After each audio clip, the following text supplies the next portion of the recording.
Assalamualaikum dan salam sejahtera. Saya Nazri Kaha. Ini agenda awani dari World Trade Center Kuala Lumpur. Di sebalik banjir besar yang melanda negara pada hujung 2021 yang lalu, apakah pengajaran dan apakah adaptasi yang wajar kita lakukan?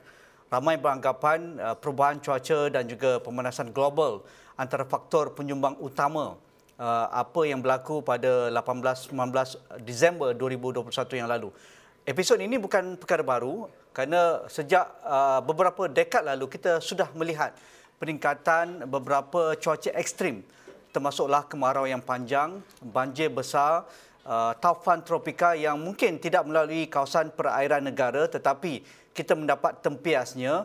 Begitu juga dengan cuaca yang ekstrim, peningkatan aras laut bagi mereka yang tinggal di kawasan pesisir pantai sama ada di Semenanjung Malaysia ataupun di Sabah dan Sarawak. Semuanya ini sudah pun berlaku dari kajian pakar-pakar perubahan iklim sejak 2-3 dekad yang lalu. Adakah kita sudah melakukan adaptasi? Adakah negara sudah melakukan mitigasi? Dan apakah yang berlaku pada akhir 2021 menjadi refleksi ketidakcekapan kita ataupun ketidaksiapsiagaan kita untuk berhadapan dengan perubahan ekstrim cuaca akibat pemanasan global. Jadi untuk memahami perkara ini, negara makin panas, global makin panas, tetapi banjir semakin teruk. Jadi bersama dengan saya pada malam ini Profesor Dr. Fridolin Tangang, pengerusi Jabatan Sains Bumi dan Alam Sekitar, Fakulti Sains dan juga Teknologi Universiti Kebangsaan Malaysia. Assalamualaikum Prof, apa khabar? Salam Tuan Haji, terima kasih sekali lagi menjemput saya ke rancangan agenda awani ya. Mungkin ramai ingin memahami secara lebih dekat apa kaitannya cuaca dan juga hujan yang ekstrim yang dikatakan antara yang terbanyak ataupun intensiti yang paling besar pernah turun dalam masa 24 jam ketika banjir besar melanda negara iaitu khusus di Selangor, di Negeri Sembilan, Melaka dan Pahang pada 17 dan 18 Disember lalu, kaitannya dengan pemanasan global ataupun perubahan iklim. Ada kaitan ataupun bagaimana, Prof? Terima kasih Tuan Haji. Ya, cuaca ekstrim, hujan lebat yang melanda kawasan Lembah Kelang, termasuk Selangor, Negeri Sembilan dan juga Melaka sedikit, Kuala Lumpur, memang agak luar biasa dan ini boleh dilihat dari segi jumlah hujan yang diterima, seperti yang dilaporkan dalam masa tempoh lebih kurang 24-36 jam begitu. Jumlah hujan, curahan hujan itu sekitar menghampiri 400 mm ya. Jadi ini sesuatu yang boleh dikatakan luar biasa, dan luar biasa itu bukan dari segi keamatan dia saja, Tuan Haji ya. Tetapi tempoh itu, maknanya hujan ini dia berpanjangan. Jadi biasa sistem begini ini kita selalu alami di pantai negeri-negeri pantai timur. Dan jarang sekali kita ada sistem yang begitu panjang, hujan berpanjangan sehingga 36 jam di pantai barat. Jadi ini agak luar biasa, dan ini berkait dengan satu sistem tekanan rendah yang berada di Selat Melaka, betul-betul berdepan dengan negeri Selangor. Yang mula mengukuh sekitar 17 Disember dan lebih kurang kekal di situ ya, sehingga 18 hari bulan dan juga kemungkinan awal 19 hari bulan, dan ini menyebabkan hujan yang begitu lebat, penurunannya terutama di negeri Selangor dan juga Kuala Lumpur dan juga Negeri Sembilan lah, Tuan Haji. So ini satu-satu yang boleh dikatakan luar biasa lah, kalau kita lihat dari segi rekod beberapa dekad yang lepas ya. Ya, adakah rentetan yang kita lihat ini merupakan kesinambungan ataupun trend yang semakin menyelah akibat perubahan iklim, perubahan cuaca dan peningkatan suhu dunia? Kalau kita imbas bah kuning pada 2014 dan awal 2015 di Kelantan, di Mani Urai dan Kuala Krai misalnya dan sebahagian di Pahang, adakah kita tidak belajar bagaimana jumlah hujan yang begitu banyak dalam masa yang begitu singkat dan selepas itu ditambah dengan pembukaan hutan, pembangunan di kawasan pinggir sungai ataupun kawasan flood plain area. Jadi adakah kita sudah pun lupa dengan episod 2014 walaupun kawasan yang melanda pada akhir 2021 itu kawasan yang jarang sangat berlaku jumlah hujan yang tinggi dan jangka masa yang panjang. Jadi apa kaitannya dengan pembukaan hutan yang semakin besar, pembangunan yang semakin rancak dan kawasan-kawasan yang dahulunya merupakan kawasan flood plain yang perlu kita jaga tetapi sudah pun dibangunkan kalau kita boleh rujuk di Lembah Kelang misalnya, di kawasan Seri Muda, di kawasan Kelang misalnya dan juga di kawasan Hulu Langat itu. Pandangan Prof. Tuan Haji, kalau kita melihat dari segi fenomena hujan lebat itu sendiri, hampir kesemua fenomena ekstrim di yang berlaku di merata tempat di seluruh pelosok dunia ini boleh dikaitkan dengan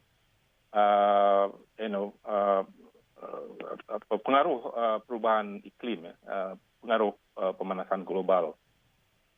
Pemanasan global sebenarnya semakin meningkat suhu itu maka semakin kuantiti kelembapan di udara itu semakin banyak ya. Dan pastinya ini akan menjadikan cuaca ekstrim, hujan lebat itu semakin lebat dan mungkin temponya semakin berpanjangan. Tapi untuk kes yang kita alami, yang melanda kita baru-baru ini, sebenarnya ada mungkin beberapa perkara yang menyumbang. Pertama sekali, kita sebenarnya berada dalam fenomena La Nina ya, di mana berlaku penurunan suhu permukaan air laut di Lautan Pasifik dan kategorinya adalah sekitar apa yang dipanggil sebagai sederhana ya. Jadi kalau mengikut kajian saya dan juga kumpulan di UKM, jika La Nina sebegini berkategori sederhana ini, keadaan suhu permukaan laut di Asia Tenggara ini sebenarnya membolehkan pengukuhan hujan ekstrim terutama di Malaysia. Dan kalau mengikut rekod beberapa tahun yang lepas, beberapa dekad yang lepas mengikut kajian kami, apabila La Nina ini berkekuatan sederhana, maka berlaku begitu ya. Jadi kebetulan tahun ini La Nina adalah berkategori sederhana ini. Jadi kelembapan itu banyak ya. Tapi dalam masa yang sama, perubahan iklim juga sebenarnya meningkatkan kelembapan ini. Jadi kemungkinan apa yang kita alami hujan lebat itu disumbangkan oleh beberapa faktor lah, termasuk perubahan iklim dan juga keragaman iklim semula jadi seperti apa yang disebut tadi La Nina itu. Tetapi bila sebut banjir ini, pastinya apa juga yang ada di bawah, apa yang seperti sistem perparitan kita, sistem mitigasi banjir, pembangunan yang tidak teratur, penebangan hutan dan sebagainya itu kesemuanya sebenarnya boleh menyumbang kepada intensiti banjir yang mungkin lebih teruk, dan saya percaya di kawasan perbandaran seperti seperti di Lembah Kelang ini, apabila kita benar-benar hujan begitu lebat itu, kita akan menghadapi masalah sebegini, Tuan Haji. Okey. Prof, mungkin Prof boleh jelaskan sejauh mana seriusnya perubahan iklim kepada dunia dan khususnya Malaysia pada tahap ini?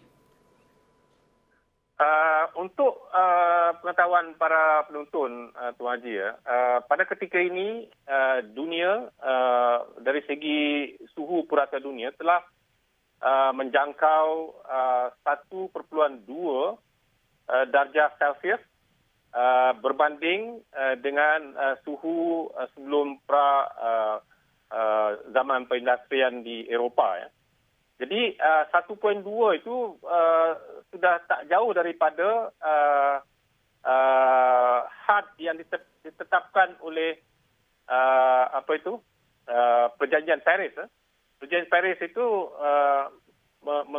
menyasarkan supaya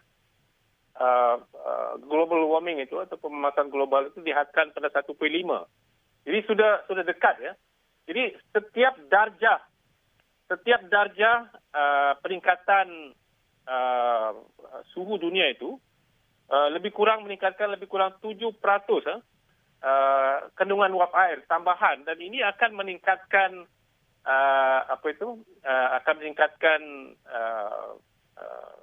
bilangan dan juga intensiti cuaca ekstrim.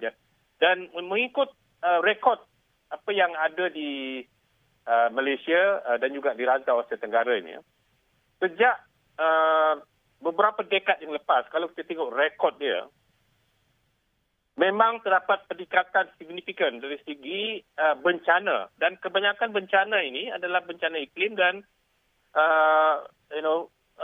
majoritinya adalah banjir ya. Majoritinya banjir, dan ini berlaku di beberapa negara di Asia Tenggara ini, termasuk Malaysia. Kalau kita tengok beberapa dekad yang lepas, memang berlaku peningkatan banjir, dan of course bila sebut banjir ini seperti yang saya kata tadi, dia memerlukan hujan yang lebat, tetapi apa juga yang ada di bawah itu akan menentukan sama ada banjir itu semakin teruk, lebih kuat dan sebagainya.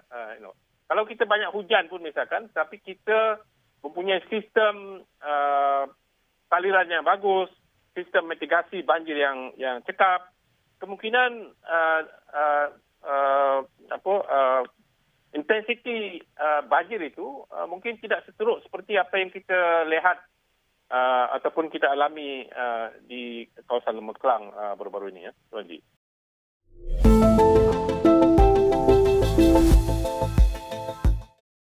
Untuk kita memahami bagaimana perubahan iklim menyebabkan perubahan kepada cuaca yang ekstrim, jumlah hujan yang melampau dan banyak dalam waktu yang panjang pula tu, kalau musim panas kita akan menghadapi fenomena panas ataupun gelombang haba yang teruk, dan juga apabila kita berada di kawasan-kawasan pantai kita lihat aras laut itu akan meningkat dari hari ke hari akibat pemanasan ataupun perubahan cuaca seperti mana yang Prof katakan tadi. Jadi dalam konteks Malaysia, apa yang kita sudah pun lihat dengan bencana pada hujung 2021 yang lalu, dan pastinya kawasan-kawasan yang tidak pernah mengalami malapetaka banjir yang teruk, satu hari akan menghadapi juga jika kita tidak mempunyai sistem mitigasi yang bagus, sistem saliran yang memadai dengan pembangunan yang dirancang. Begitu juga dengan pembukaan hutan-hutan yang mampu menjadi kawasan sponge ataupun kawasan serapan air sudah pun makin lama makin luas dibuka. Jadi dalam keadaan fenomena di Malaysia, hanya untuk mengurangkan sekitar 1% jumlah pembebasan gas rumah hijau itu berbanding dengan pemanasan di peringkat global. Jadi di mana fokus Malaysia? Di mana titik-titik fokus untuk Malaysia berhadapan dengan cuaca ekstrim?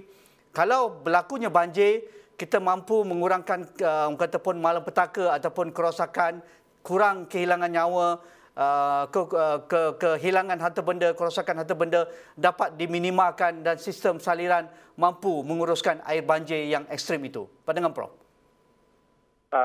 Betul Tuan Haji. I mean, banyak sudah banyak kajian-kajian yang dilakukan kumpulan saya dan juga kumpulan lain, misalkan begitu juga agensi pelaksana. Boleh dikatakan Malaysia ini terdedah dengan pelbagai risiko bencana iklim, banjir, kemarau dan sebagainya. Dan juga ini ditambah lagi dengan peningkatan aras laut. Maknanya di situ hujan semakin lebat misalkan, intensiti hujan, tempoh hujan itu semakin panjang.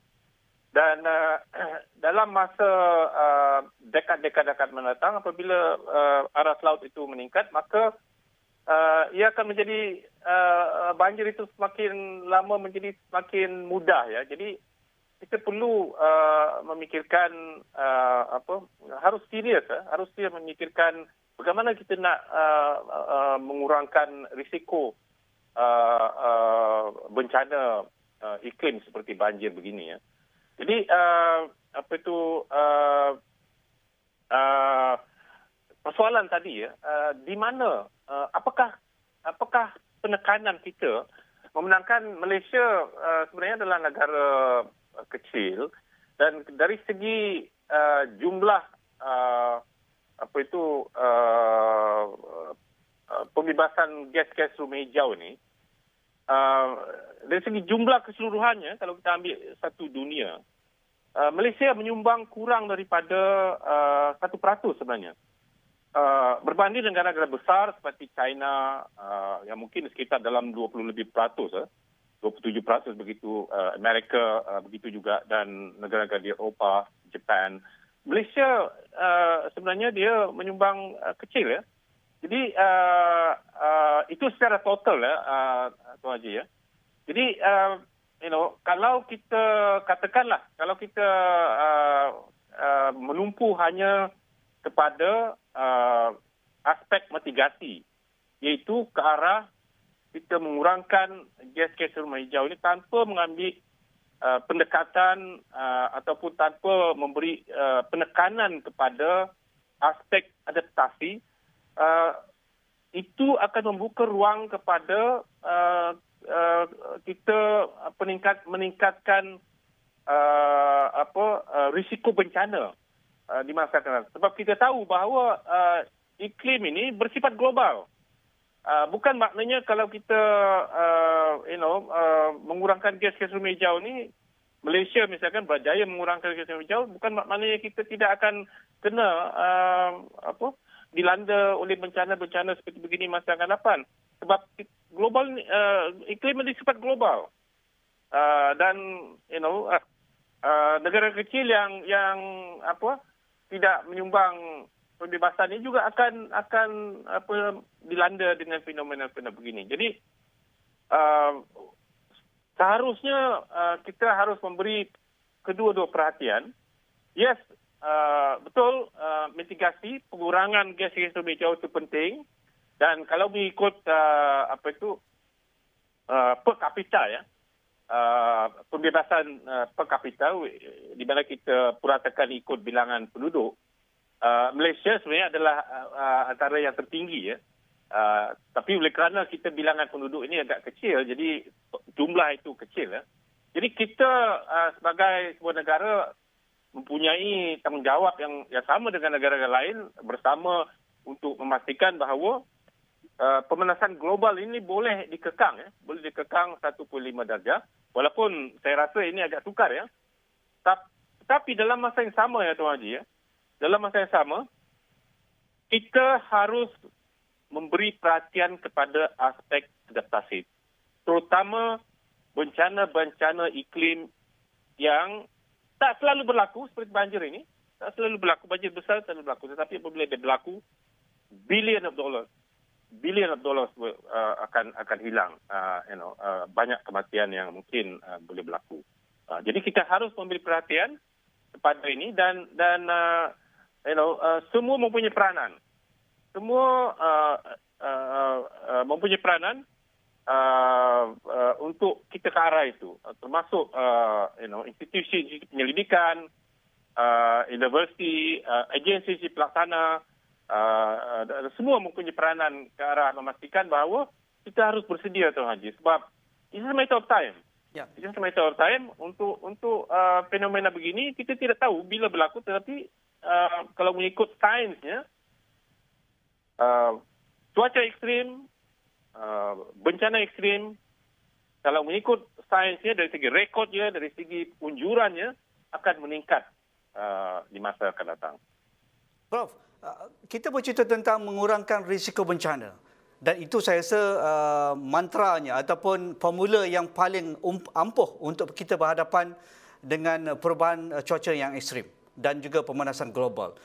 Sendai Framework, bagaimana kita sudah pun memberikan komitmen untuk melakukan perubahan mengurangkan risiko bencana 2015 hingga 2030. Dan bagaimana negara perlu menjadikan pengurangan risiko bencana, hidup bersama bencana ini satu perkara yang mainstream, yang diarus perdanakan. Macam Prof katakan tadi, maksudnya semua pemegang taruh, kita tidak boleh kecualikan. Seolah-olah kita apabila kita merujuk bencana 2021 yang lalu, kita merujuk kepada kegagalan jabatan tertentu seperti Kementerian Alam Sekitar memberikan amaran awal. Kita menunjukkan bagaimana kekurangan kita melihatkan respon kepada bencana agensi seperti NADMA. Tetapi apabila kita melihat isu hidup bersama bencana, maksudnya Kementerian Kewangan, Kementerian Pendidikan, Kementerian Alam Sekitar, Kementerian Sumber Manusia perlu juga dijadikan sebagai pemegang taruh dalam hal ini. Adakah begitu caranya, Prof? Betul, Tuan Haji ya. Tuan Haji sebut Sendai Framework for Disaster Risk Reduction ini. Ya, dia harus dilihat secara holistik ya. Dan dari segi framework itu ada yang bersifat jangka panjang, ada yang bersifat jangka pendek, dan dia melibatkan banyak pemegang taruh ya. Saya ambil contoh misalkan kita di universiti ini di bawah Kementerian Pengajian Tinggi ya. Dan kebanyakan dana yang kami dapat ini adalah dana daripada Kementerian Pengajian Tinggi, di mana misalkan kumpulan saya sendiri ya, kami mendapat dana lebih kurang 2 juta untuk melihat menilai kesan perubahan iklim di 2 lembangan, di lembangan Sungai Kelantan dan juga lembangan Sungai Muda, melihat aspek dari segi bagaimana perubahan iklim di masa akan datang, bagaimana mempengaruhi hidrologi, aspek sumber air, aspek water balance, bagaimana mempengaruhi kesihatan, penyakit, bagaimana mempengaruhi sosioekonomik, penduduk di situ dan sebagainya. Jadi kajian-kajian begini menggunakan wang rakyat, Tuan Haji ya. Pembayar cukai. Jadi ya. Dapatan-dapatan begini sepatutnya at the very end of the day sepatutnya it will go into ke arah memperbaiki sistem. Jadi tetapi kita harus ingat bahawa institusi penyelidikan seperti universiti ini bukannya agensi pelaksana. At the end of the day, agensi pelaksana yang sebenarnya akan melaksanakan dan sebagainya, tetapi bukannya agensi penyelidik itu. Jadi saya ingat perlu ada